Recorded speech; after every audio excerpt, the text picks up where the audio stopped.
उत्पत्ति अध्याय 2। यों आकाश और पृथ्वी और उनकी सारी सेना का बनाना समाप्त हो गया, और परमेश्वर ने अपना काम जिसे वह करता था 7वें दिन समाप्त किया। और उसने अपने किए हुए सारे काम से 7वें दिन विश्राम किया, और परमेश्वर ने 7वें दिन को आशीष दी और पवित्र ठहराया, क्योंकि उसमें उसने सृष्टि की रचना के अपने सारे काम से विश्राम लिया। मनुष्य की उत्पत्ति। आकाश और पृथ्वी की उत्पत्ति का वृत्तांत यह है कि जब वे उत्पन्न हुए, अर्थात जिस दिन यहोवा परमेश्वर ने पृथ्वी और आकाश को बनाया, तब मैदान का कोई पौधा भूमि पर ना था, और न मैदान का कोई छोटा पेड़ उगा था, क्योंकि यहोवा परमेश्वर ने पृथ्वी पर जल नहीं बरसाया था, और भूमि पर खेती करने के लिए मनुष्य भी नहीं था। तो भी कोहरा पृथ्वी से उठता था, जिससे सारी भूमि सिंच जाती थी। तब यहोवा परमेश्वर ने आदम को भूमि की मिट्टी से रचा, और उसके नथनों में जीवन का श्वास फूंक दिया, और आदम जीवित प्राणी बन गया।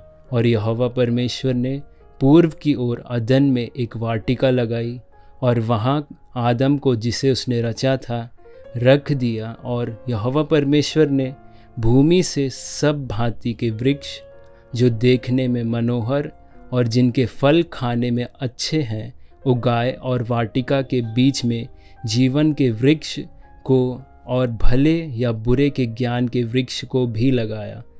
और यहोवा परमेश्वर ने भूमि के सब भांति के वृक्ष, जो देखने में मनोहर और जिनके फल खाने में अच्छे हैं, उगाए, और वाटिका के बीच में जीवन के वृक्ष को और भले या बुरे के ज्ञान के वृक्ष को भी लगाया।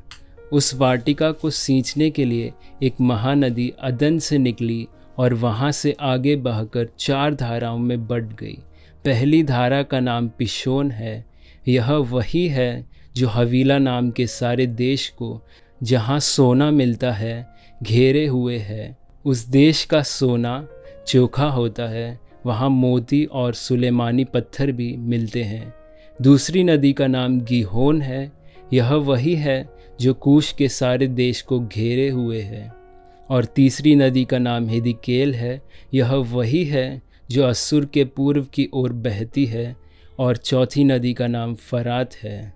तब यहोवा परमेश्वर ने आदम को लेकर अदन की वाटिका में रख दिया कि वह उसमें काम करे और उसकी रक्षा करे। और यहोवा परमेश्वर ने आदम को यह आज्ञा दी, तू वाटिका के सब वृक्षों का फल बिना खटके खा सकता है, पर भले या बुरे के ज्ञान का जो वृक्ष है, उसका फल तू कभी न खाना, क्योंकि जिस दिन तू उसका फल खाएगा, उसी दिन अवश्य मर जाएगा।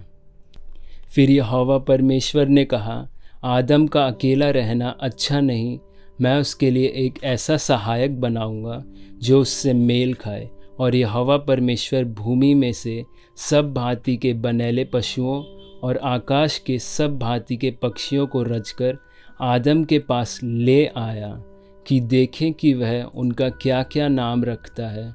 और जिस जिस जीवित प्राणी का जो जो नाम आदम ने रखा, वही उसका नाम हो गया।